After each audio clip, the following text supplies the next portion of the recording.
Tonight on Primetime, the United States and Iran are trading strikes. Military bases across the Gulf are under attack. And Tehran says it has closed the Strait of Hormuz. More statements, more fighting, still no deal.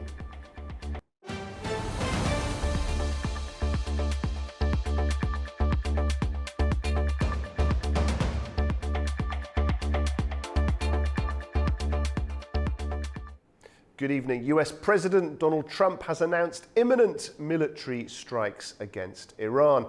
Well, in a social media post on Thursday, Trump stated that American forces would hit Iranian defense assets tonight.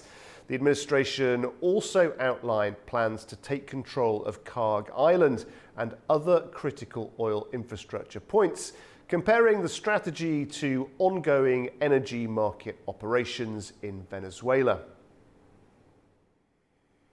Well, earlier, Iran announced the full closure of the Strait of Hormuz following the US strikes, raising concerns over security along this vital shipping route. Here's more. Iran has launched attacks on US military bases in Bahrain and Kuwait early Thursday, in what Tehran says is retaliation for recent American strikes across Iran. It later said it fired 12 ballistic missiles at the US Al-Azraq air base in Jordan for a second night in a row. According to Iranian state media, a total of 18 American military targets were struck during the operation. Iranian media also reported that the US attacked Keshem Island and Hengam Island, with smoke seen rising over the city of Karaj after explosions were reported in the surrounding area. US Central Command confirmed additional operations, describing them as a response to what it called Iran's continued aggression. Bahrain authorities then said on a social media post that air defenses intercepted incoming attacks from Iran, with no immediate reports of damage. According to state TV, Jordanian air defenses also downed 20 missiles fired from Iran on Thursday. The latest escalation came on Wednesday after US President Donald Trump said Iran had taken too long to make a deal and warned that the United States would hit the country hard. Well, we're going to be attacking them very hard. So we'll see what happens. But we hit them hard yesterday, and we're going to hit them again hard today, in case you miss it, in case you don't turn on your television set. And we'll see what happens. As the military confrontation intensifies, attention is also turning to the Strait of Hormuz, a strategic waterway through which a significant portion of the world's oil supplies passes. Iran announced Thursday that the waterway had been closed to all vessels because of security threats. Tehran warned that ships attempting to pass through could be targeted. The US military, however, rejected that claim, saying commercial shipping continues to move through the corridor. Trump said American forces have helped more than 200 commercial vessels safely transit the waterway since last month. He also insisted that the United States maintains control of the strategic route. Adding to the uncertainty, Iranian state media reported that the Revolutionary Guard struck 2 oil tankers in the Strait of Hormuz. The reports have not been independently verified. Meanwhile, Iranian President Masoud Pezeshkian pledged that Tehran would not back down in the face of pressure. The competing claims have added to concerns in global energy markets, with analysts warning that any disruption in the strait could have far-reaching economic consequences. Well, for more on the closure of the Strait of Hormuz and the latest from Iran more widely, let's go now to our correspondent Touraj Shiralilu, who reports from Tehran. Iran's Khatam al-Anbiya central headquarters declared on Thursday that the Strait of Hormuz would be closed to all types of vessels, including tankers and commercial ships. It further warned that any vessel attempting to transit the waterway would be targeted. The warning was issued following renewed US air raids on Iran's southern ports and military sites near the capital Tehran and in neighboring Alborz province. According to official military and defense news websites, the Revolutionary Guard's IRGC Navy also announced that the Strait of Hormuz would remain closed until further notice. The force strongly denied remarks by US President Donald Trump who claimed that Iran had contacted him directly to seek an end to the attacks. In separate statements, the Revolutionary Guards and the army vowed a crushing response to the attacks, rejecting claims that Iran had seized retaliatory operations following the last night's US air raids. Iran's armed forces said they had attacked US bases in Bahrain, Jordan, and Kuwait with missiles and drones, targeted 2 ships in the Strait of Hormuz, and intercepted and fired upon an F-16 fighter jet. Meanwhile, President Masoud Pezeshkian denounced as a sign of desperation the US president's renewed threat to strike Iran's vital infrastructure, including bridges and power plants. Also, Foreign Ministry spokesman Ismail Baqai condemned the targeting of 2 civilian water desalination facilities on Iran's southern Sirik island, saying the United States must be held accountable for what he described as systematic, brutal attacks on critical civilian infrastructure. In an interview with the state-owned IRNA news agency, he said Tehran was reviewing the future of mediated talks with Washington in the wake of the recent ceasefire violations. The renewed encounters came on the eve of the first anniversary of the 12-day war, which falls on Saturday. Turaj Shiralilu from Tehran for A News. So then both sides are projecting strength, but neither appears to be willing to back down as military exchanges intensify and diplomacy fades further into the background. Questions are growing about how and when this crisis might end. Well, let's dig into some of those questions now with A News' Anastasia Lavrina. Anastasia, always great to see you. Thanks for joining us in the studio. Thank you. Goodness me, I mean, it looks like the US wants a deal. It also looks like Iran can sense that and so is kind of hell-bent on not signing a deal for as long as possible. I mean, this could go on for months, couldn't it? Absolutely, and it's already going for months. And you're absolutely right that both sides, both countries are willing to have a comprehensive peace agreement, but not Iran, not United States is willing to back down. They want to have all the conditions they presented before to be fulfilled and accepted by the other side. So here is the reality. This remains a control escalation, but still it's, let's say, moving closer to a direct confrontation, taking into account the recent escalation in the region. And Iran, again, wants to show that if there will be a new military escalation in the region, it will definitely affect not only 2 states, but many countries in the region, as these already Iran strike the US military facilities in Bahrain, Kuwait, and Jordan. So here is what Iran is doing at the moment. While we could hear from the official statements, Donald Trump is saying that it will not step back and it will definitely proceed further. And he even promised that later in the evening today, there will be a massive strike against Iran. Yes. He also promised that he can send the military group who can work on the ground, and even the small amount of people will help and will be enough to, let's say, take the full control over the Iranian territory. That was an official statement made by Donald Trump, but he doesn't want to do that.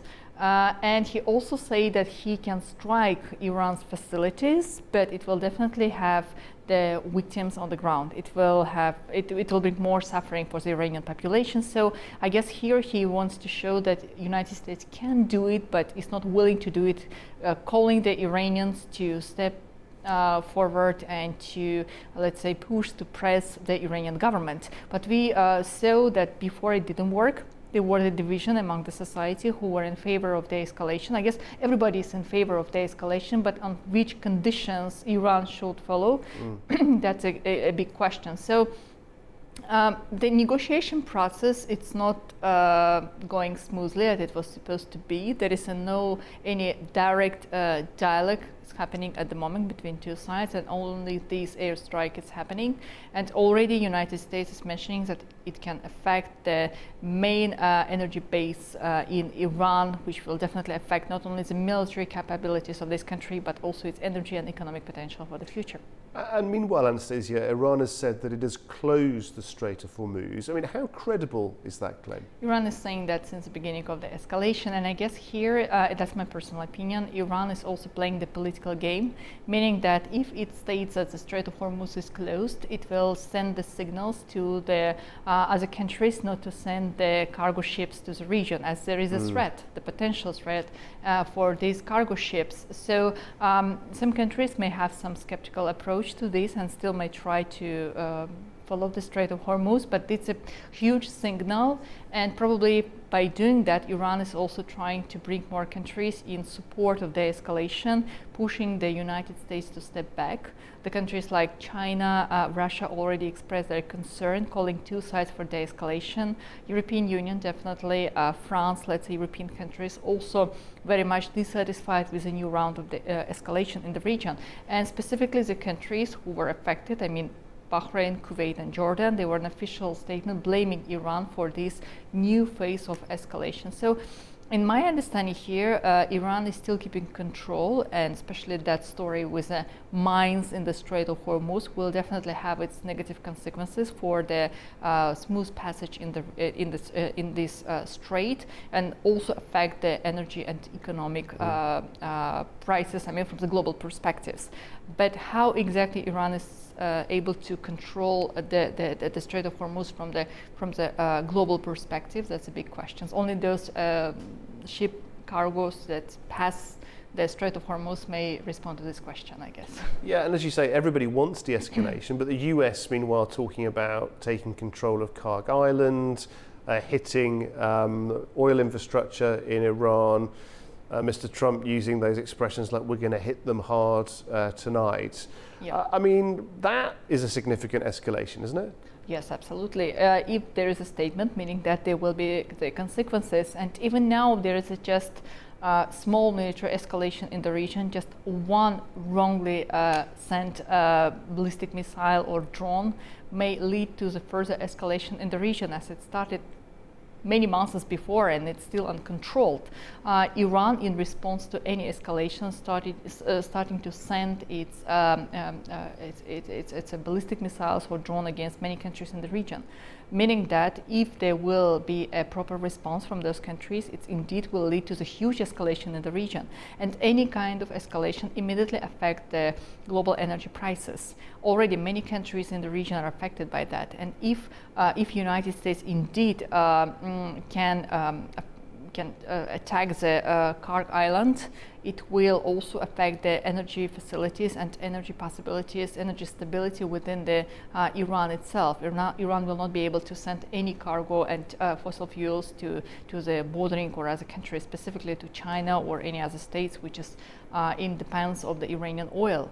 So it will affect the Iran from the energy point of view, meaning that Iran will definitely have a proper response against the regional countries. It cannot target United States directly, but it can affect the neighboring states. And by doing this, I guess Donald Trump, US leader here, bringing the attention to all of those conditions put at the table at the negotiation process, specifically mentioning Strait of Hormuz, which immediately has to be in operation, has to be opened, and Iran is putting its own conditions. Then denuclearization and the frozen assets. As remember, there was a question like how exactly two countries may start its rapprochement, and one of the idea was to unfroze the frozen before assets of Iran, making this country out of the economic blockade. And the second was to allow this country to export its oil. But by affecting this, by attacking this island, meaning that United States is showing, if you do not follow my conditions, you will have negative consequences for your own economic. And how Mr. Trump is saying now, Iranian military infrastructure is completely destroyed. It's being said by Donald Trump himself, and here he's saying that if any deal will be signed in the upcoming future, your energy and economic system will be also paralyzed for many years and decades even. Anastasia, you travel so far around the world for us. We're delighted when we can actually get you in the studio. So thank you so much for coming in tonight. Thank you very much. Thank you.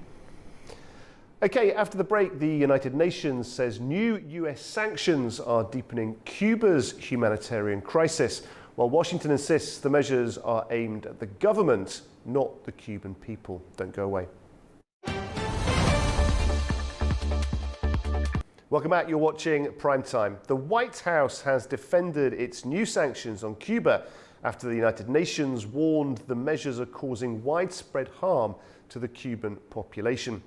Well, the UN Human Rights Chief said the sanctions are restricting access to essential services, including food, water and healthcare, and may be incompatible with the international human rights principles.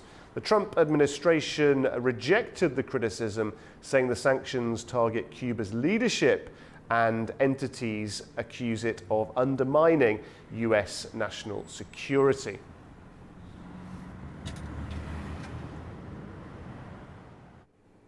So, as a dispute develops between Washington and the United Nations over Cuba, Cuba itself continues to face severe energy shortages, blackouts and economic hardship, with many arguing that ordinary citizens are paying the highest price. Well, joining us now is Carlos Santillana, political analyst. He's joining us from Boston in the United States. Carlos, thank you very much indeed for joining us. Great to have you on Primetime with us tonight. My pleasure. Just want to scrutinise this a little bit with you. I mean, can sanctions still be called targeted when the humanitarian impact becomes so clear? Well, sanctions are not happening in a healthy economy. Let's don't forget that. Remember, Cuba was already under severe stress, blackouts, fuel shortages, food shortages, lack of hard currency. Yes. So the question is not whether sanctions hurt. Of course they hurt. The real question is, does Washington have a plan for the morning after? Because 11 million people still need food, medicine, electricity, and fuel. So yes, in my opinion, sanctions are impacting directly the Cuban population, indeed. Yeah, it's a very interesting point you make about causation there. I mean, after more than 6 decades of pressure, I mean, what evidence is there that the Cuba policy is actually achieving its stated goals? Well, you know, Cuba, as you just said it, for 60 years has been under pressure. So government talks about sanctions, and the reality is more complicated. We need to find a balance between pressuring the regime and maintaining human conditions for the people on the streets. Tough. My concern is that the Cuban regime, much like other authoritarian governments, use the suffering of its own population as a shield. The worse conditions becomes, the easier is to blame someone else. So the real question becomes, how do you effectively pressure a government that appears willing to let its own people absorb the pain? And that is the difficult reality policymakers are facing today. And there are no easy answers.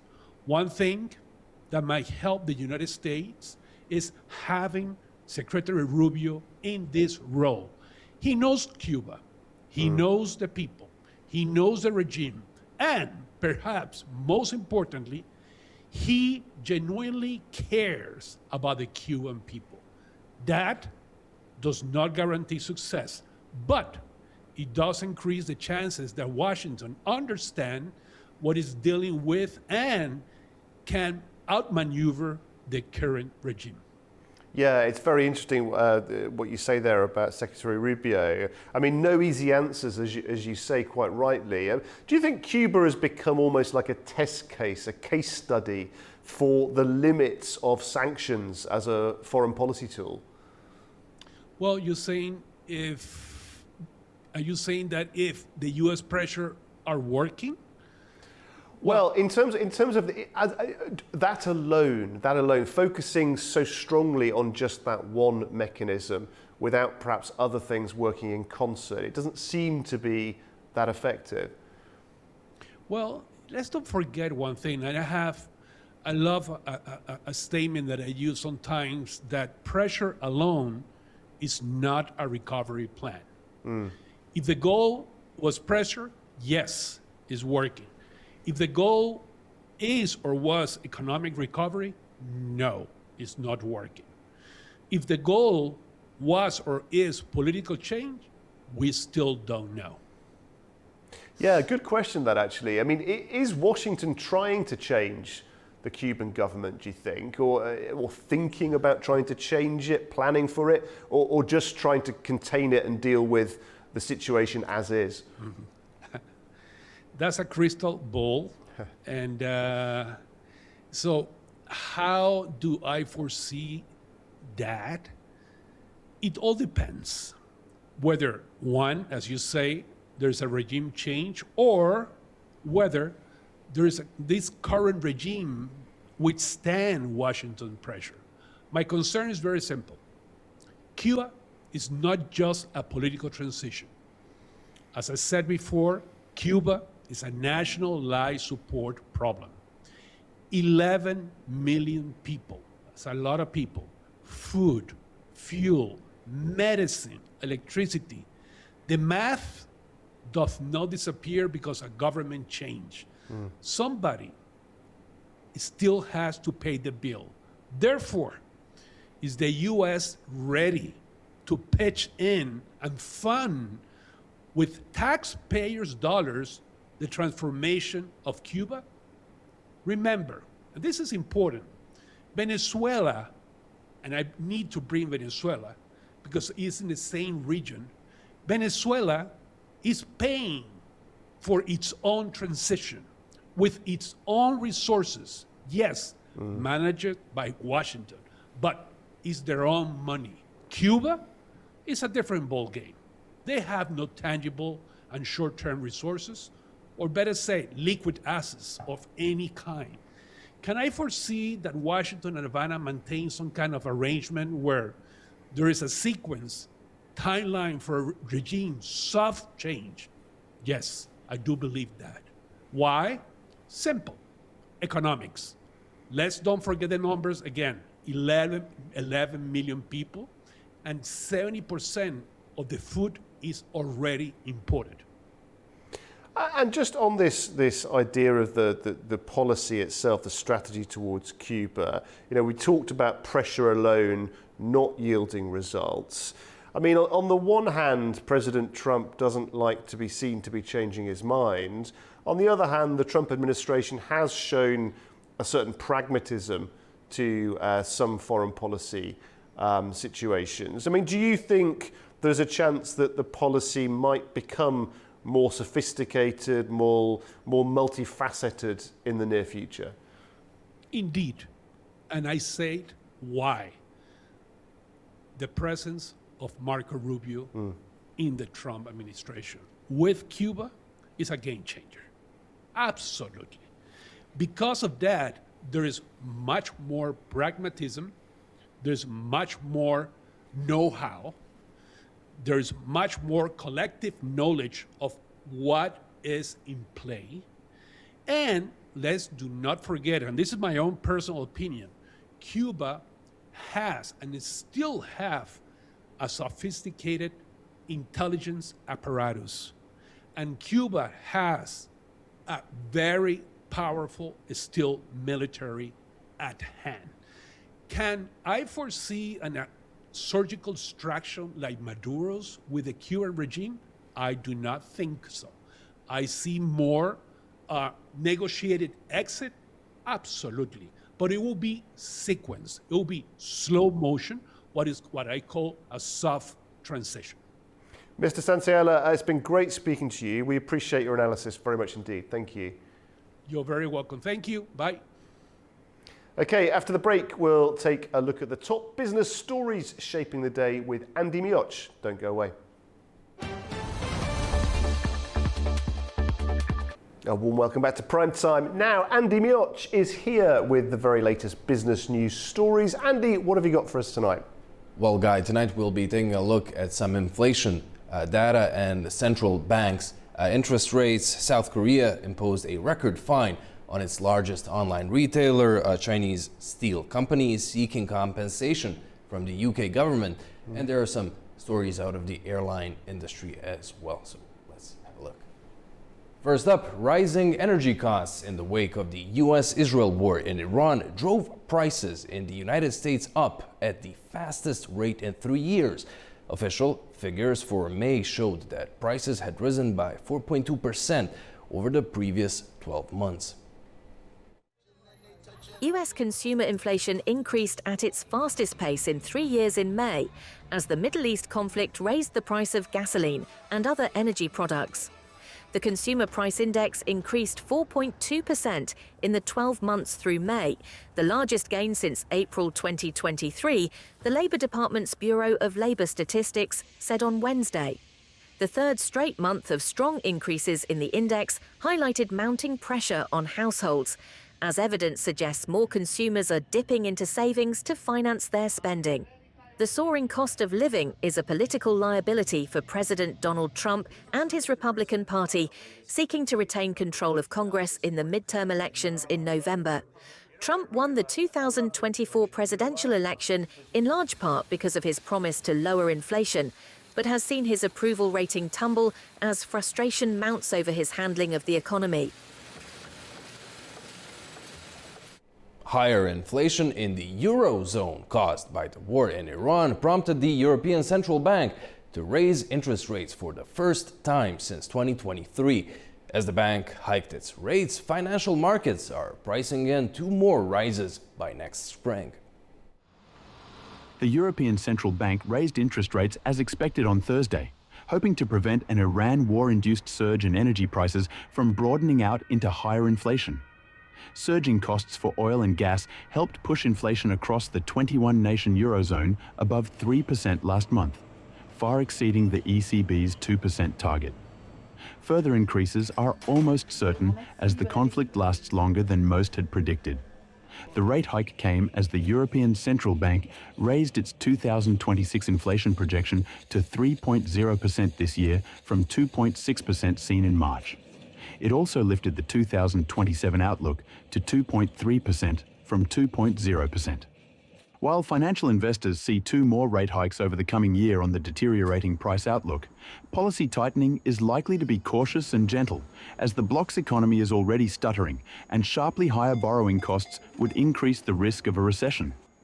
With Thursday's hike, the ECB's benchmark deposit rate increases to 2.25%, while the refinancing rate rises to 2.4%. The Middle East conflict continues to disrupt the airline industry, complicating predictions. Wizz Air reported an operating profit above expectations, while also forecasting a near-term revenue dip. The Hungary-based company issued no fiscal guidance for 2027. Budget airline Wizz Air forecast lower revenue per available seat kilometre for the fiscal first quarter on Thursday. It comes as the Iran war disrupts the airline industry and complicates forecasting. Its operating profit, however, beat analyst expectations, driving its share price up over 5% in early trade. The airline didn't provide fiscal guidance for 2027.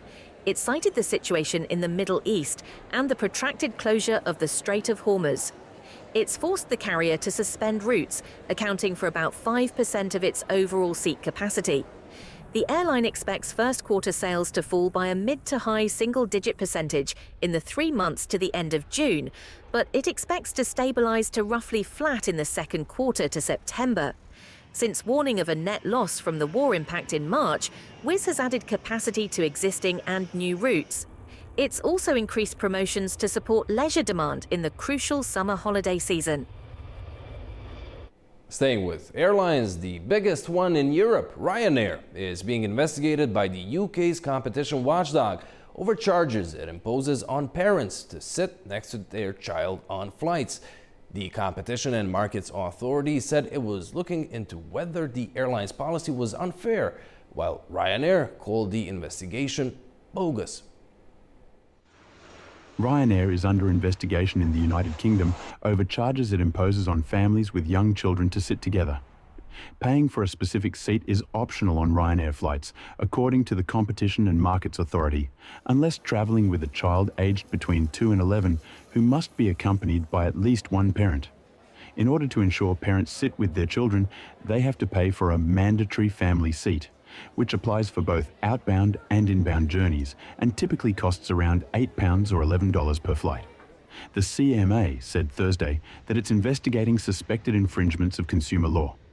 Ryanair called the investigation bogus and said that its seating policy fully complies with all relevant laws.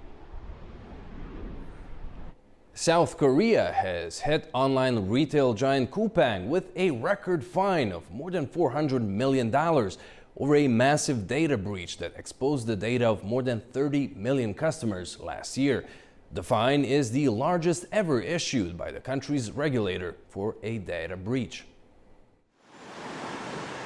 South Korea's privacy regulator said on Thursday that the country will fine e-commerce giant Coupang 625 billion won, or just over $409 million, over a massive leak of customer information last year and illegal collection of personal information in the country's largest data breach penalty on a company.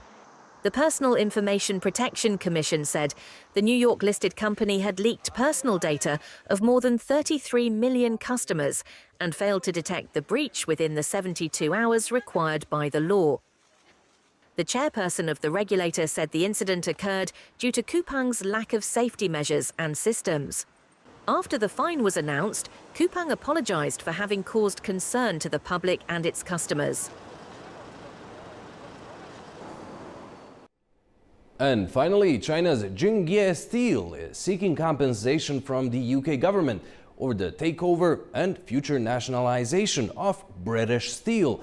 Jingye wants Britain to compensate it for the loss incurred through its investment in British Steel, which the UK government took operational control of in April 2025. China's Jingye Steel said on Thursday it wants Britain to compensate it for the loss incurred through its investment in British Steel, after the UK government took control of the group from its Chinese owner. Britain seized operational control of British Steel from Jingye Steel in April 2025 on what it said were national security grounds and, under plans announced by Prime Minister Keir Starmer last month, could fully nationalise it. Jingye said in a statement it has recently initiated consultation procedures under the bilateral investment treaty with the UK government. Beijing urged the British government to, quote, make decisions prudently over plans to nationalise British Steel. Jingye had completed its buyout of British Steel in 2020 and since then has invested a large amount of capital to upgrade and renovate old equipment. And that'd be all in the business brief for tonight. Handing it back to you, Guy. Fascinating stuff, Andy. Thank you so much, as always. Okay, after the break, oil markets are once again reacting to geopolitics. Crude prices are climbing as tensions between Washington and Tehran deepen, raising fresh questions about energy security and the global economy. Don't go away.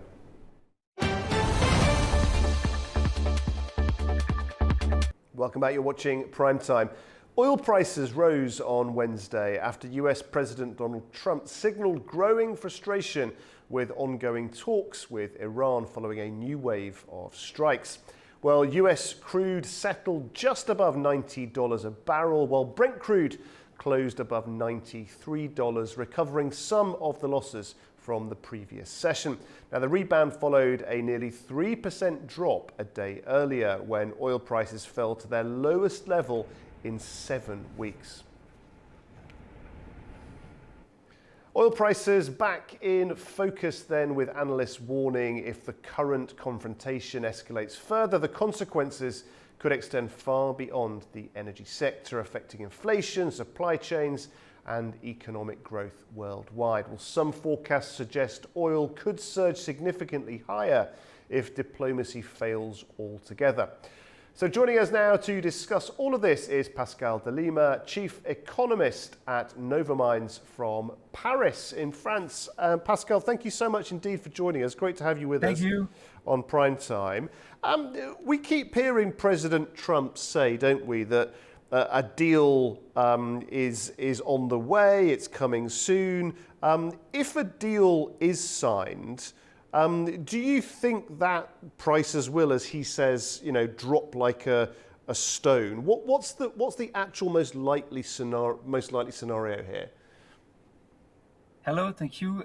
The most likely scenario is not an immediate collapse in oil price, but rather a gradual decline if a credible agreement effectively reduces risks around the Strait of Hormuz, Iranian export, and critical energy infrastructure, of course. So markets may react positively to the announcement of a deal, as they have done following previous statements from President Trump. However, a sustained decline in price would require tangible evidence that tensions are genuinely easing, which means that a respected ceasefire, secure shipping routes, stable export flows, lower insurance premiums, and the normalization of logistics. In other words, headlines can move markets temporarily, but lasting price declines depend on concrete improvements in the physical oil market. Yes, indeed. Markets, of course, made up of people, aren't they, who can react to both perception and reality. I mean, do you think markets are reacting at the moment to actual supply risks or more simply fear? The answer is both. There is certainly a psychological component, but that fear is rooted in genuine supply risks. The Strait of Hormuz remains one of the world's most strategic energy choke points, carrying roughly 1/5 of global seaborne oil trade. As a result, any escalation involving Iran immediately affects expectation regarding production, transportation, insurance costs, and security of energy flows. Markets are therefore not reacting to fear alone. They are pricing the possibility of real disruption to global supply chains. Now, oil prices do seem to react, don't they, when President Trump makes his various statements. I mean, unsurprising, he's the most powerful man in the world, I guess. But is there a limit to that, do you think? If he keeps saying a deal is close and then a deal doesn't come, at some point will this impact confidence? Yes, there is a limit because, initially markets respond strongly because investors reassess the probability of diplomatic breakthrough. However, if repeated announcements are not followed by tangible progress, credibility begins to erode.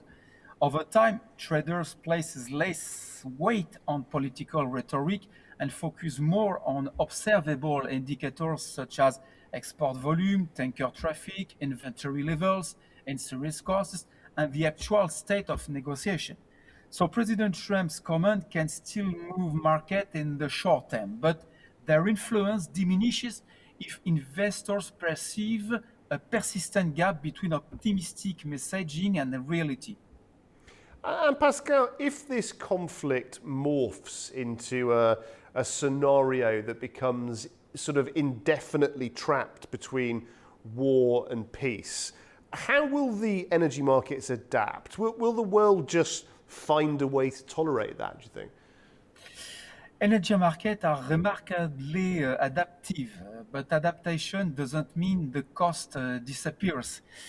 So if the conflict settles into a prolonged neither war nor peace, and you have impact on the environment. And of course, markets are likely to incorporate a permanent geopolitical risk premium. This would translate into higher volatility, more expensive shipping and insurance, larger strategic inventories, greater diversification of suppliers, and potentially increased investment in non-Middle Eastern energy production. So over time, businesses and government would adjust to this new reality. So the world would learn to operate within it, but not without cost. And rather than disappearing, the risk would become embedded in the structure of global energy prices. So to conclude, in short, markets can adapt to uncertainty, but they cannot completely ignore it. So the longer the instability persists, the more it becomes a permanent feature of the energy landscape rather than a temporary shock. Pascal, thank you very much indeed. Great to get your Thank you very analysis. We always appreciate it. Thank you. Okay, after the break, Britain's Defence Secretary has resigned in a dramatic dispute over military spending, dealing another blow to Prime Minister Keir Starmer as pressure on his leadership continues to grow. Don't go away.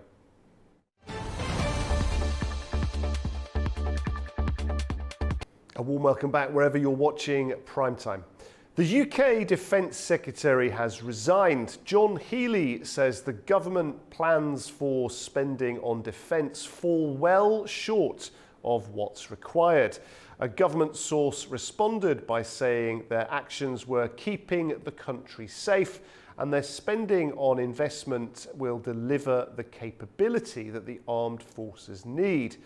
But it's yet another blow for Keir Starmer's embattled government, as our correspondent reports now from London. In a scathing letter of resignation, John Healey said the Prime Minister has been unwilling to commit the resources that the nation needs to defend the country at this time of rising threats. The outgoing Defence Secretary also said that the lack of funding meant he was being forced to make decisions that would reduce the readiness of our forces and increase the risk to personnel on operations and could make the country less safe. The defence spending plans for the UK were expected to be unveiled in the coming days, but there have already been off-the-record comments from senior members of the armed forces that the funding being suggested isn't enough. Despite bold government rhetoric, there are warnings that cuts will need to be made without close to £30 billion of additional funding. It's a difficult balancing act for a government that face a tricky financial environment and a near stagnant UK economy. Defence spending has to be weighed alongside government spending on health, welfare and education, to name just a few. John Healey is the sixth government minister to step down in the past month, as Prime Minister Keir Starmer faces a slow-moving leadership contest. Among those expected to take part, former Health Secretary Wes Streeting and Mayor of Manchester Andy Burnham, who's standing in a by-election next week to try and get back into Parliament and ultimately bid to unseat the Prime Minister. John Beaver for A News in London. So another crisis for Keir Starmer. Well, joining us from London now to discuss this is the political commentator John Coulter, who, forgive me, is joining from Coleraine in Northern Ireland. John, very good to see you there. You're not in London, you are in fact in Northern Ireland. And actually on that note, before we start, if you don't mind, I just wanted to ask you about the awful situation that's occurred in recent days, the horrific knife attack that we saw in Belfast, and then people, since that happened, voicing their anger on the streets. What is the latest situation as far as you're aware? Well, good evening, Guy, from Northern Ireland. The big situation here at the present minute is we've just had 2 nights of very serious racial rioting here in Northern Ireland. And it all resulted as a result of an incident, unfortunately, in which a person was allegedly stabbed, and also a person of a foreign national has appeared in court charged in connection with that incident. Tensions have been growing here in Northern Ireland because it is feared there is an open border with the Republic of Ireland. In other words, illegal immigrants, if they need to, can travel by bus or by train across the border. And this is causing a lot of upset in Northern Ireland from the point of view that whilst there are legitimate asylum seekers coming in who are being persecuted in their own lands and are integrating into Northern Ireland society, unfortunately the perception is that there are increasing numbers of illegal immigrants coming into Northern Ireland, and the perception is that they are being given preferential treatment in terms of housing, in terms of welfare, and basically it is one of the situations that is causing the strife. I know that the resignation of John Healey as Defence Minister, this is all linked into this here, because one of the major crises that we face is what we call the small boat armada. And these are illegal immigrants using rubber dinghies packed full of people, crossing the English Channel and landing on the coast of England.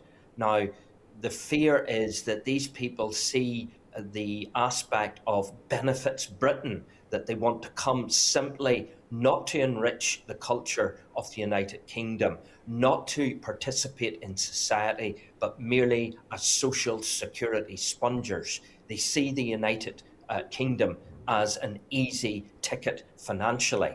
Now, this is a real serious situation if Healey is not getting the defence that he needs, because what is really needed to stop this small boat crisis is a massive injection into the Royal Navy to build what we might call an iron wall of ships right across the English Channel, so that the small boats have no other option but to turn back for France. So this is very serious.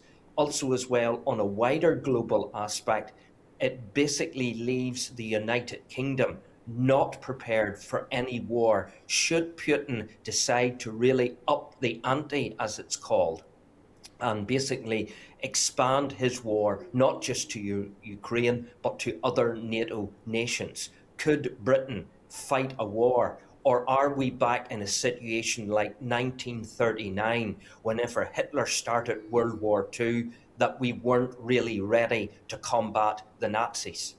And John, is the sort of prevailing analysis then that John Healey resigned not just over defence, but sort of more widely over Starmer's leadership as well?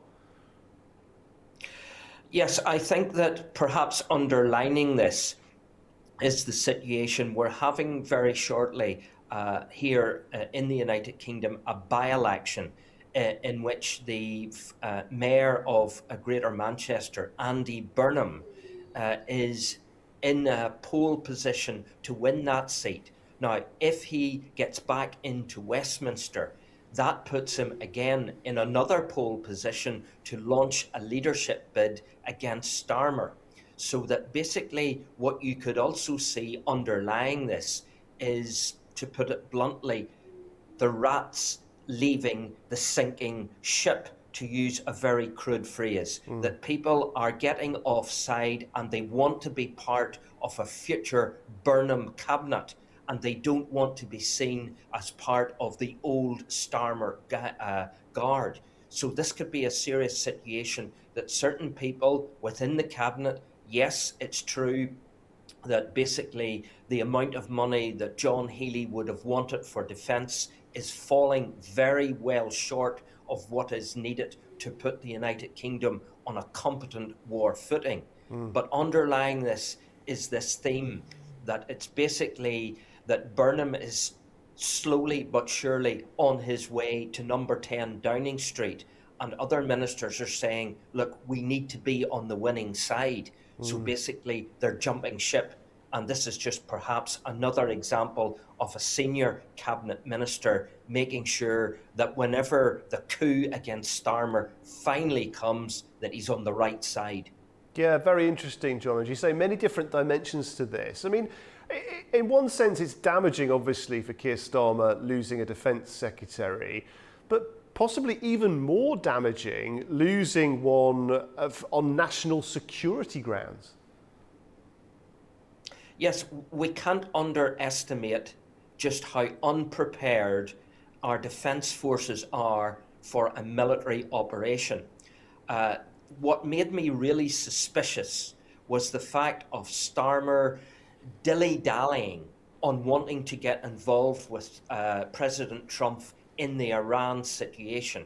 If we think back to previous wars, Iraq, Afghanistan, and Kuwait. Britain and the United Kingdom as a whole was front and centre in the Allied coalition to move into those countries.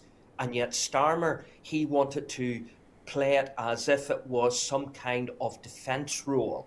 In other words, he would allow President Trump's forces to only use British soil, British bases, if it was for defensive operations against Iran. That is just political waffle. Basically, I think what was behind it was there just simply wasn't the money, there simply wasn't the will to join with President Trump and attack Iran.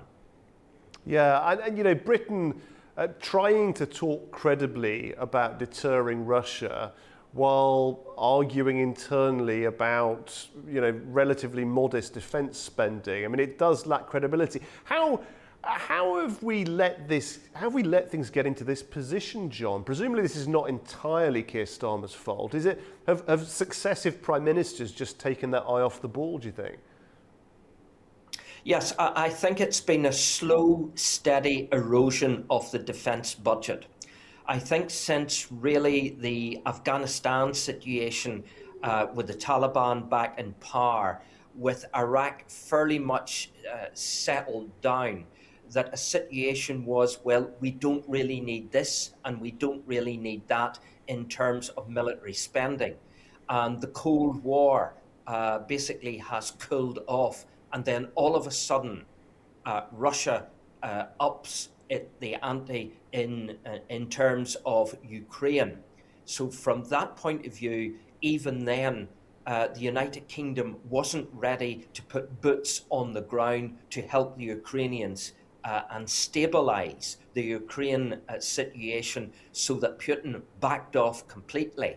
And now that Putin has seen a situation, look, the United Kingdom, as one of the major players in NATO, simply doesn't have the capacity to give Putin a bloody nose militarily in Ukraine. Yes, they can supply some weaponry. Yes, they can supply maybe some kind of military help in terms of support or advice, but really in terms of boots on the ground, no, that's not feasible at the present minute.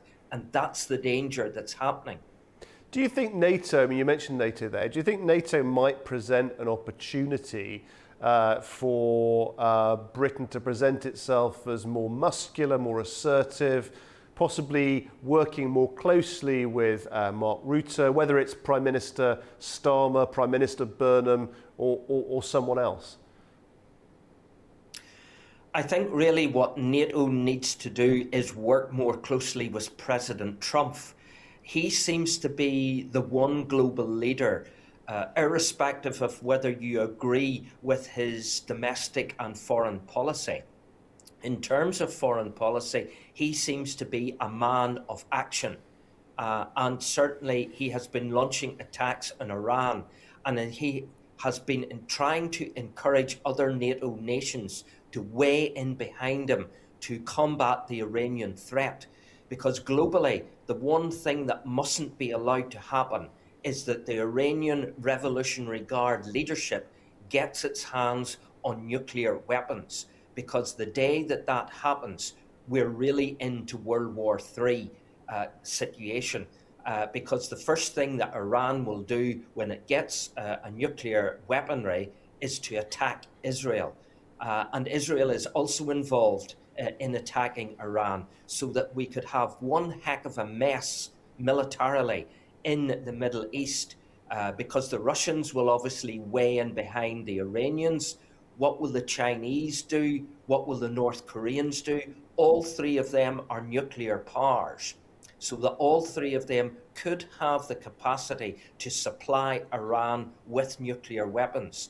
So from that point of view, NATO needs to up its game in readiness, almost like a game of chess, political chess, which we saw in the 1960s with the Cuban Missile Crisis, where eventually Russia did back down under Khrushchev whenever Kennedy was in the White House. I think that's the sort of scenario almost like we've got more weapons than you, we've got better weapons than you, then the Iranians will back down. And John, just going back to Keir Starmer finally, I mean, what is the Starmer strategy here, do you think? Is it about, cling on to power, try to persuade Andy Burnham to take another job and wait a couple of years so that I can bow out gracefully? I mean, what do you think Starmer's team is thinking? Well, I would say brutally honest, although they'll never admit this, it's not 100% certain, Guy, that Andy Burnham will win that by-election. It's in an area where, say, for example, the right-wing Reform UK have always shown a very good showing electorally. So what could actually happen, what could actually save Starmer, ironically, is a Reform UK party victory in that by-election. That would stop Andy Burnham getting into Parliament, because Andy Burnham needs to be in Westminster under Labour Party rules to be able to launch a leadership challenge against Starmer. Now, if Andy Burnham, let's say, does get in to Westminster in the by-election expected later this month, then the only thing he can do is sit down and negotiate. Basically, it's the old saying, it's, keep your friends close, but keep your enemies closer still. Yes. He may bring Andy Burnham into the cabinet, give him perhaps a very senior cabinet job, not merely simply because he's very good as a parliamentarian, but it means that he keeps Andy Burnham very close and he can keep a very close eye on him politically. Now, that's an interesting scenario that you mentioned there. If Reform do beat Andy Burnham in the by-election, then of course you're right, Keir Starmer gets that temporary reprieve. But then of course, Wes Streeting may come into the fold. Now he, I think, is also waiting in the wings, isn't he? How does Wes Streeting feature in all of this, do you think? Yes, I think it's a situation, honestly, if I could come at it from the point of view of Starmer himself, he's damned if he does and he's damned if he doesn't. And by he doesn't, that means even if Andy Burnham doesn't make it into Parliament, there are other people like Wes Streeting waiting in the wings just to see. They're keeping their powder dry, so that perhaps what they could do is wait until the outcome of this by-election to see if Andy Burnham gets in. The other elephant in the room is what happens if too many anti-Starmer candidates put their name forward, split that vote, and Starmer holds on to his position. So don't rule out an even split within the anti-Starmer camp in the Labour Party from that point of view. He could, as it were, to use the phrase, come up the middle and retain his position as Prime Minister. John, thank you very much indeed. Always great to get your analysis. We appreciate it very much indeed. Thank you. Okay, after the break, we'll check in with our correspondents around the globe. Do stay with us. Welcome back to Primetime. Okay, let's check in now with our correspondents around the world. And migration is back at the centre of political debate across Europe as governments tighten border policies while concerns grow over the humanitarian impact on people trying to reach the continent, bringing the balance between security and human cost under scrutiny once again. Anita Sharma reports. Welcome to this day in Europe, where migration policies harden as the human toll of irregular migration continues to mount. Greece approved legislation to speed up the return of rejected asylum seekers and create offshore return hubs outside the bloc for migrants awaiting deportation. The move makes Greece one of the first countries to embrace a tougher new strategy aimed at boosting returns and curbing irregular migration. Greek officials say the measures are necessary as migrant crossings are increasing again from North Africa, particularly from Libya, to islands such as Crete. But Caminando Fronteras, or Walking Borders, delivers a stark reminder of the human cost. The Spanish NGO's report states that more than 1,300 migrants from 26 countries died trying to reach Spanish territory during the first 5 months of this year alone.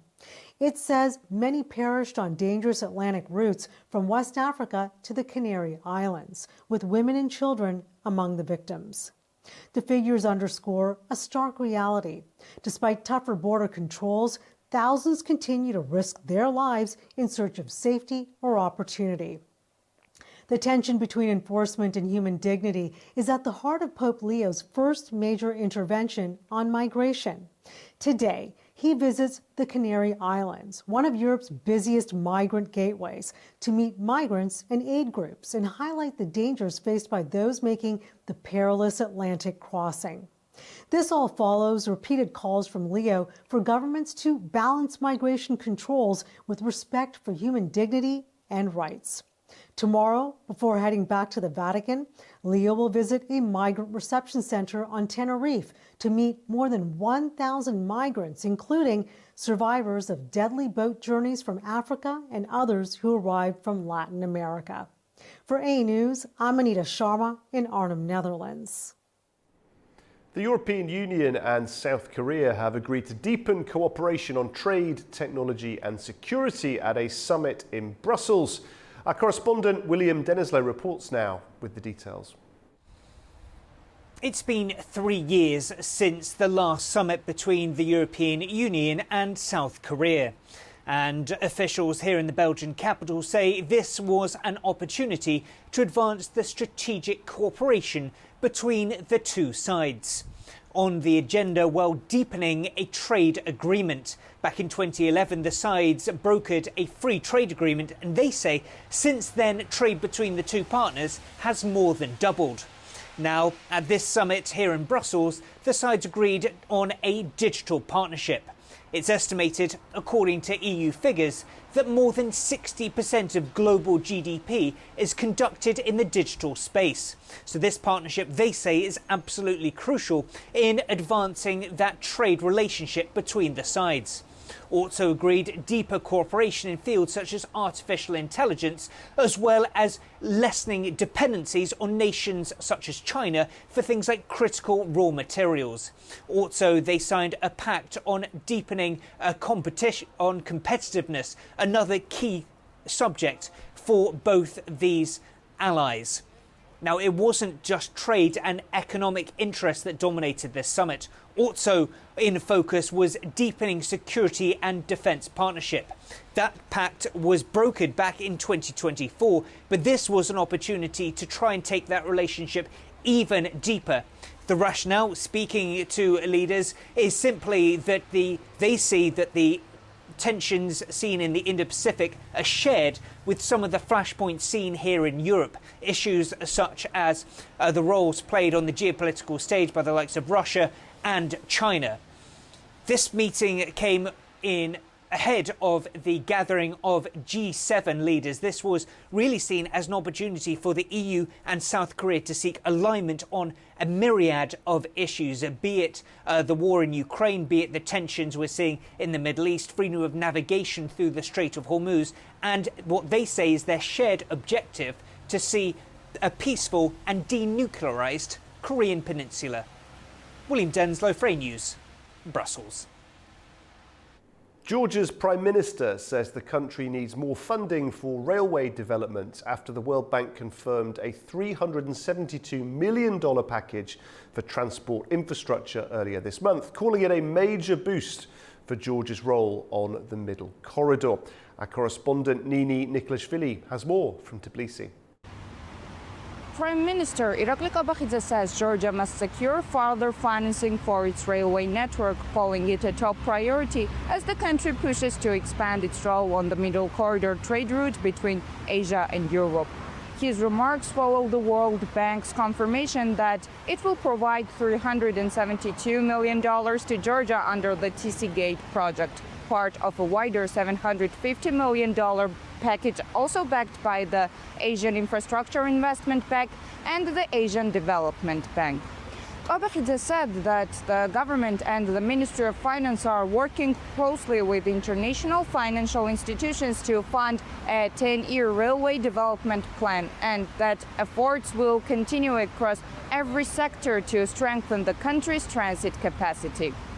He pointed to the rapid growth of the Middle Corridor as proof of its strategic value, noting that cargo traffic along the route has increased sevenfold since 2020. He said this surge demonstrates why international institutions are paying closer attention to the corridor's potential and to Georgia's role within it. The TC Gate project is set to modernize Georgia's railway fleet with new energy-efficient locomotives, upgrade key road sections in the Kakheti region, and improve connectivity for around 900,000 people. Officials say the investment will lower transport costs, support job creation, and strengthen Georgia's position as a link between European and Asian markets. Prime Minister Obakhidze said that the government will keep mobilizing resources to support the country's long-term infrastructure goals. Nini Nikolaishvili, Tbilisi, A News. Tensions are flaring again between Pakistan and Afghanistan, with border crossings shut and movement largely suspended following a fresh escalation in hostilities. Hira Mustafa reports from Islamabad. Pakistani officials say operations will continue until militants operating from Afghan territory are eliminated. They accuse Kabul of providing safe haven to fighters behind a recent surge in cross-border attacks in Pakistan's northwestern region. Security officials say that Tehreek-e-Taliban Pakistan has intensified its attacks in recent weeks, mainly targeting security checkpoints and police infrastructure along the border. The violence has disrupted daily life in several districts, according to the locals, while Pakistan has also reported a broader rise in terrorism-related fatalities in recent months. In response, Islamabad says it carried out intelligence-based precision strikes inside Afghanistan, targeting what it calls militant hideouts and killing 26 militants. Officials say Pakistan has repeatedly urged Kabul to take action against these groups, warning it reserves the right to self-defense if attacks continue.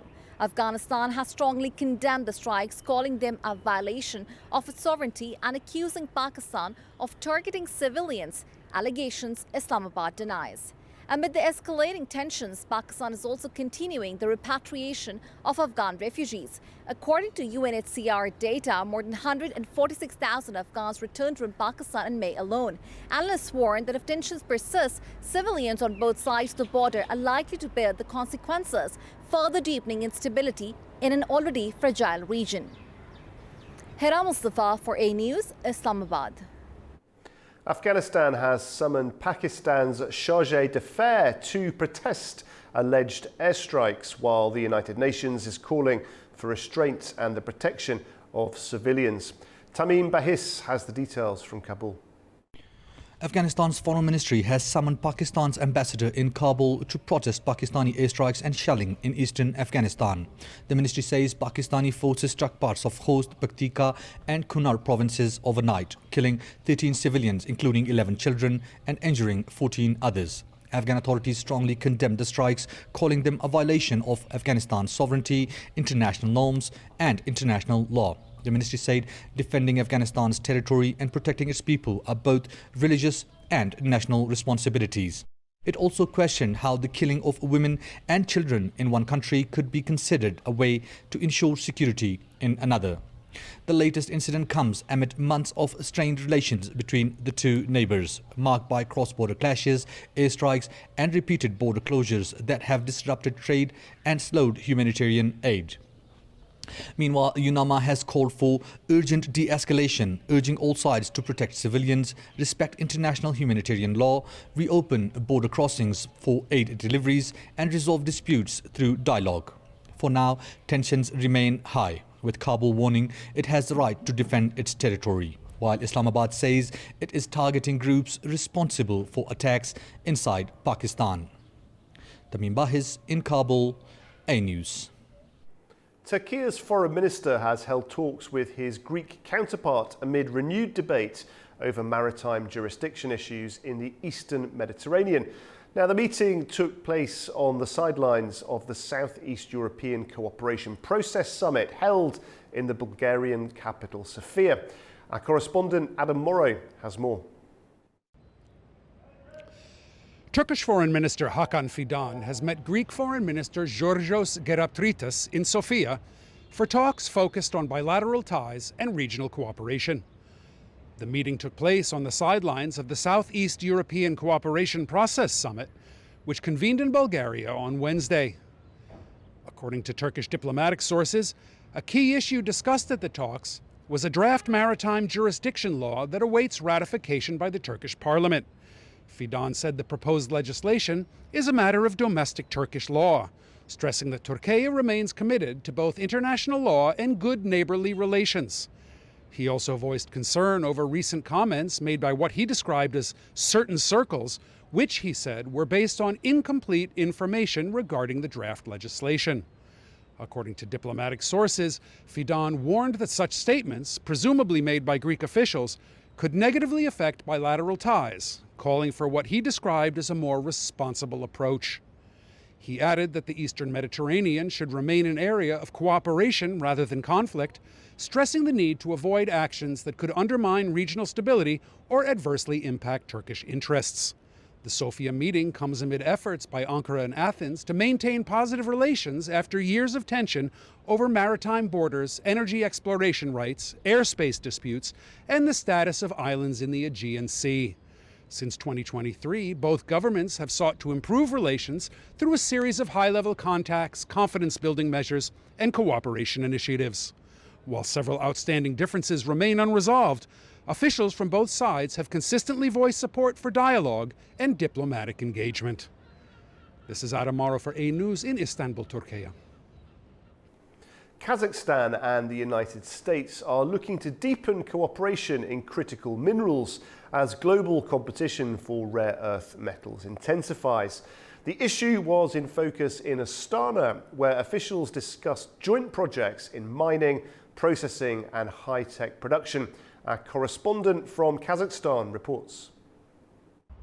The United States is showing growing interest in Kazakhstan's rare earth metals. In Astana, Central Asian countries and the US held talks on critical minerals, resources increasingly seen as essential for advanced technology, clean energy and defense industries. The discussions took place during the C5+1 critical minerals dialogue attended by officials from Central Asia and the United States.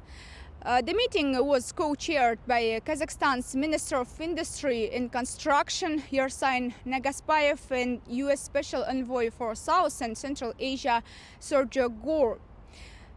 Kazakhstan says it wants to move beyond simply exporting raw materials. According to the Ministry of Industry and Construction, the country has more than 9,500 mineral deposits, including over 100 containing rare and rare earth metals. More than $820 million has been invested in geological exploration over the past 7 years. Kazakhstan says it wants cooperation with the United States to go beyond raw material extraction. Astana is proposing a full production cycle from developing mineral deposits to processing and high-tech manufacturing. The plan includes joint projects in critical minerals, the creation of industrial clusters, as well as research and engineering centers. Training for technical and engineering specialists is also expected to be part of the cooperation. The talks extended beyond economics. During a meeting with Sergio Gore, President Kassym-Jomart Tokayev reaffirmed Kazakhstan's interest in closer strategic ties with the United States. Washington, in turn, pointed to growing engagement with Central Asia, saying agreements and deals valued at more than $20 billion had been reached across the region over the past year. Farisa Kalimurzina, Almaty, A News. Iranian Foreign Minister Abbas Araghchi said he discussed recent regional developments with EU Foreign Policy Chief Kaja Kallas in a phone call on Thursday. Araghchi condemned recent US strikes on Iran, calling them a violation of the UN Charter and international law. He said the attacks had undermined the current ceasefire and warned that Washington would bear responsibility for any consequences. He also criticised the silence of UN member states, warning that international inaction could further threaten regional and global security. A major diplomatic rift is widening within Europe over Ukraine peace frameworks. Well, speaking ahead of international summits, Italian Prime Minister Giorgia Meloni has rejected small group coalitions within the bloc, arguing they lack the legitimacy to negotiate for all 27 nations. Now, this friction comes as top envoys from Britain, France and Germany held high-level talks at the Russian Foreign Ministry in Moscow today. Italy is pushing for a strategic shift in how the European Union manages future diplomatic engagements regarding the conflict in Ukraine. Addressing lawmakers in Rome ahead of major international summits, Prime Minister Giorgia Meloni argued that restricted groups of member states lack the collective mandate to represent the entire bloc in high-level negotiations. In any serious peace scenario between Ukraine and Russia, several conditions depend on Europe, concern Europe, affect Europe, and it is up to Europe to negotiate them. What I mean is that our firmness toward Russia must not turn into diplomatic blindness or self-exclusion. The diplomatic friction intensified on Thursday as the ambassadors of France, Germany and Great Britain, collectively known as the E3 Alliance, held a high-level meeting at the Russian Foreign Ministry in Moscow. Leaving the ministry building, French Ambassador Nicolas de Rivière confirmed that discussions had taken place. We just had a good discussion and we will release the statement later today. Thank you. The Moscow talks follow a weekend meeting in London where E3 leaders met with Ukrainian President Volodymyr Zelensky. Diplomatic sources confirm that the four parties agreed to use the current line of contact as a baseline for negotiations, alongside legally binding security guarantees and the ongoing immobilization of frozen Russian assets. However, Rome's current push reflects growing concerns among other European capitals over being excluded from these core processes. Concurrently, Russian President Vladimir Putin stated that initial peace proposals outlined by US President Donald Trump could serve as a basis for future agreements, though Moscow maintains its demand for territorial concessions. As European leaders prepare to press these diplomatic frameworks at the upcoming G7 summit, the coordination of a unified Western strategy remains unfinalized.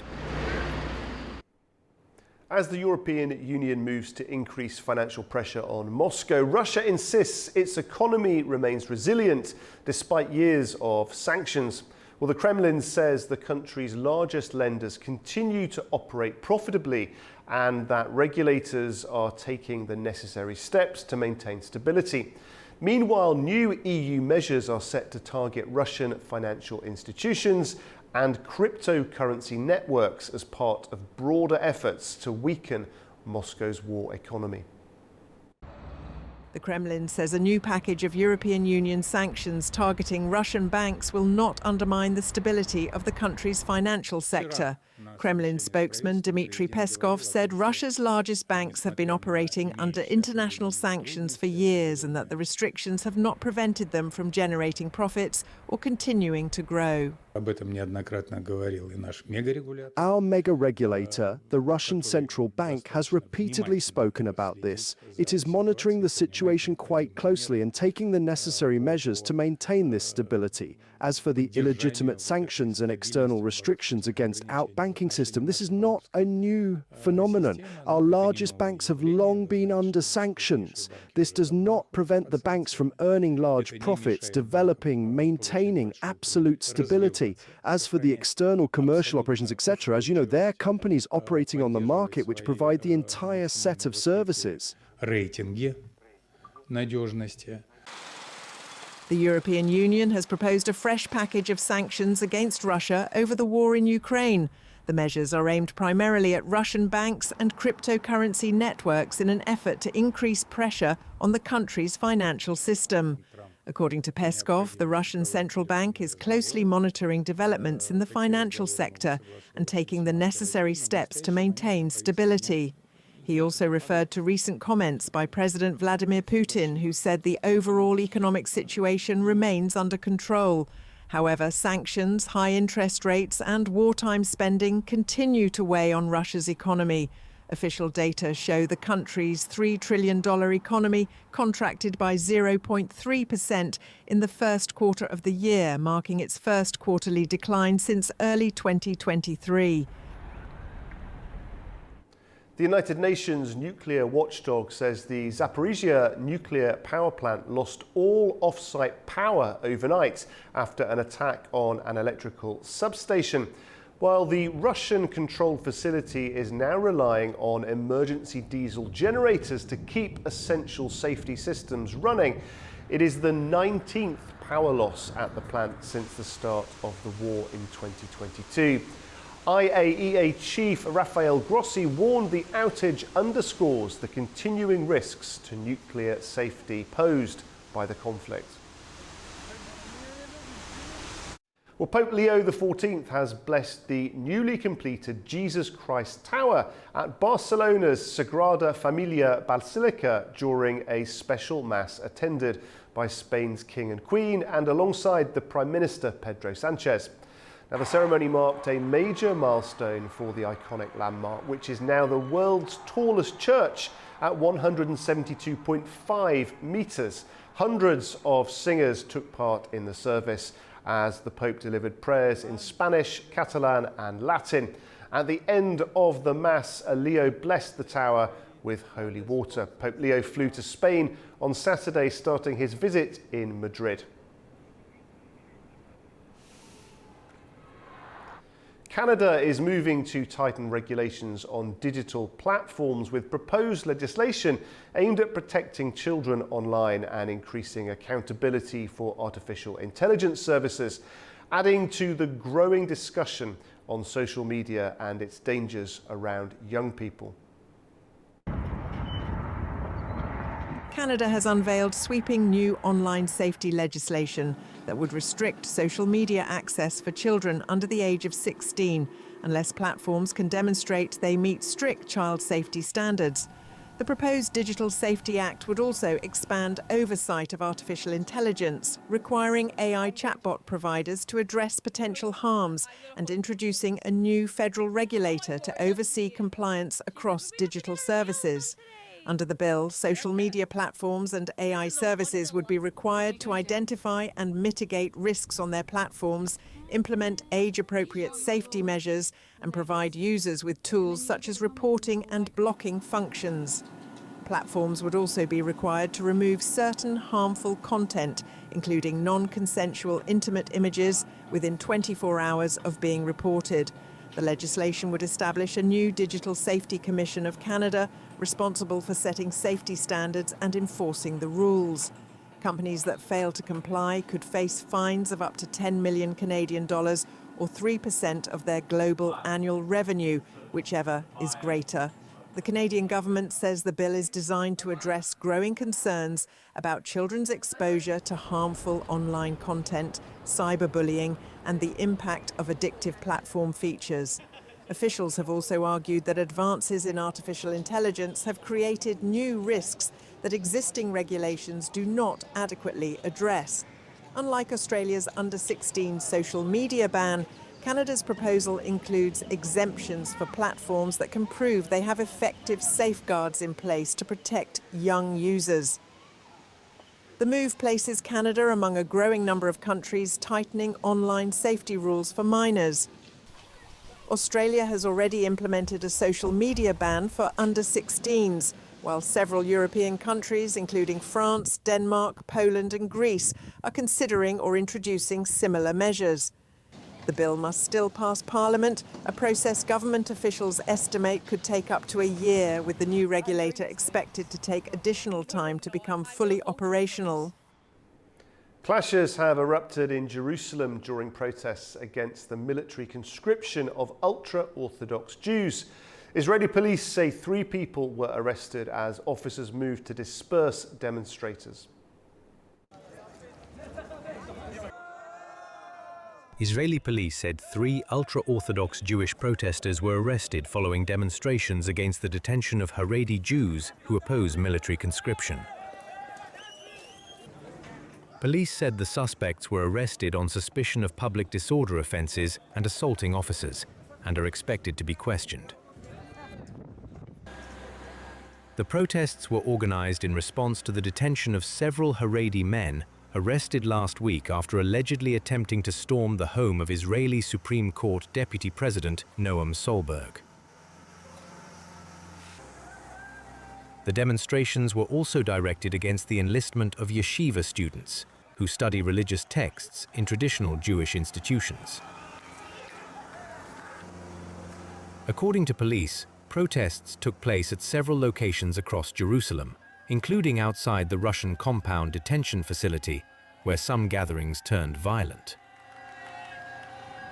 Police said demonstrators blocked roads, disrupted traffic, threw objects at officers, and refused to follow instructions. Officers used stun grenades and mounted units to disperse crowds and reopen roads. The Haredi community has continued to protest military service since an Israeli Supreme Court ruling in June 2024 ordered their conscription and halted funding for religious institutions whose students refuse to serve. Haredim make up around 13% of Israel's population of 10 million. Many oppose military service, arguing that full-time Torah study is their religious duty and that integration into secular society threatens their way of life. The latest Ebola outbreak in Central Africa is testing already strained health systems and prompting neighbouring countries to strengthen precautionary measures. While health officials report some encouraging developments, concerns remain over the spread of the virus and the region's ability to contain it. Health authorities in the Democratic Republic of the Congo say the country's latest Ebola outbreak has now reached nearly 600 confirmed cases, with more than 100 deaths reported. In a positive development, 5 children exposed to the virus at an orphanage in the eastern city of Bunia have been discharged from an Ebola treatment centre after testing negative twice. The children had been placed under observation after a newborn girl linked to the orphanage died from Ebola in late May.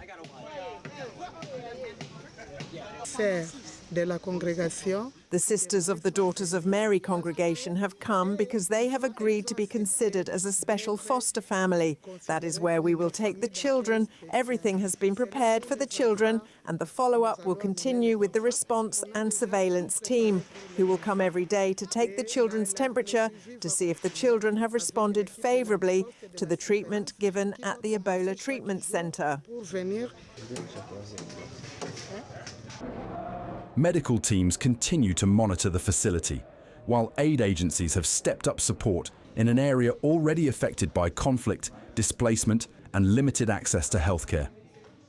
The outbreak is also prompting concern beyond Congo's borders. Kenyan President William Ruto says authorities have established 23 isolation units and increased screening measures as a precaution against any potential spread of the virus. Ruto said nearly 100,000 people entering Kenya from affected areas have been screened, with no positive cases detected so far. We have support from different countries. We have support from the United States to manage this situation. They have also offered to set up, of the 23 isolation units, the United States have offered to set up one of them. And we are working together to make sure that we manage this situation.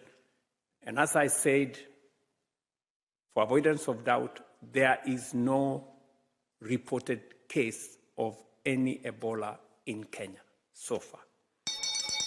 The measures come amid growing debate in Kenya over plans for a US-supported quarantine facility for people exposed to Ebola. Azerbaijan has sent another shipment of fuel to neighbouring Armenia as cross-border energy exports between the two countries continue. Well, nearly 1,000 tonnes of diesel fuel departed from the Bilajari railway station. The shipment, carried by 17 rail wagons, is heading towards Armenia via Georgia. Officials say Azerbaijan has so far exported more than 12,000 tonnes of diesel fuel, along with 979 tonnes of AI-92 petrol and almost 3,000 tonnes of AI-95 petrol to Armenia. And finally, the biggest World Cup starts today. From record ticket demand and major infrastructure projects to visa concerns and geopolitical challenges, organisers say preparations for the 2026 tournament are entering a crucial stage. But the tournament is also facing significant backlash over its travel restrictions for fans and a recent ban of Somalian referee Omar Artan. The countdown to the 2026 FIFA World Cup is gathering pace as host nations, the United States, Mexico and Canada, step up preparations for football's biggest tournament.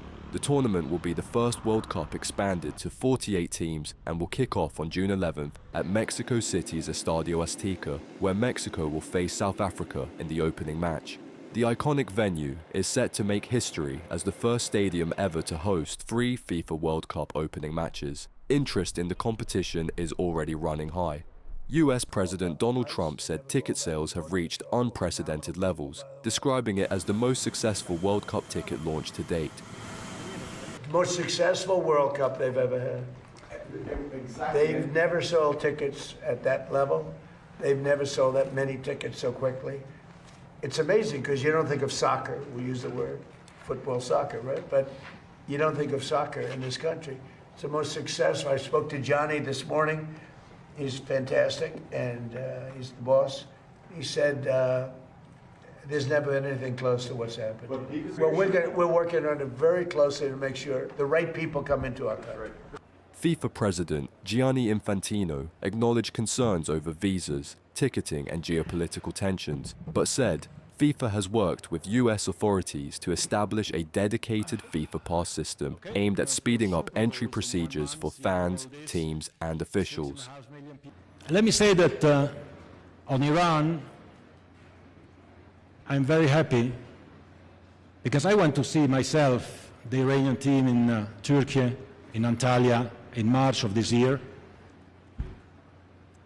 And when people were saying, well, it would be impossible for Iran to come to the World Cup, I told them and I promised them that they would come, and if I had to go with a bus to Tehran and drive them here, I would do that. FIFA says preparations remain on track as organisers work to deliver what is expected to be the largest World Cup in history.